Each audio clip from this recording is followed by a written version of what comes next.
Well, that's Mike Custom Cruisers. The kit, we've got a good quality one of these carbs. Okay, most of them are pretty shit, to be honest with you. This is a decent one. This one's got an S&S manifold too, so obviously you can't get any better than S&S. That's obviously going to go that way.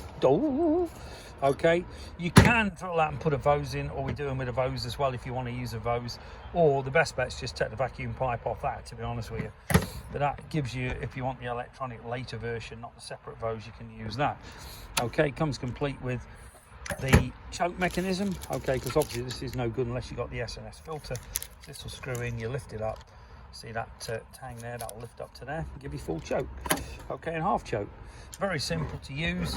Do full rebuild kits for these. This is like your Ultima R1. And we do, sorry, this is the Ultima R2, which is like a Super E. And then we also do the Ultima R2. Sorry, Ultima R1 is the Super G, which is basically a big ass car. CustomCruisers.com.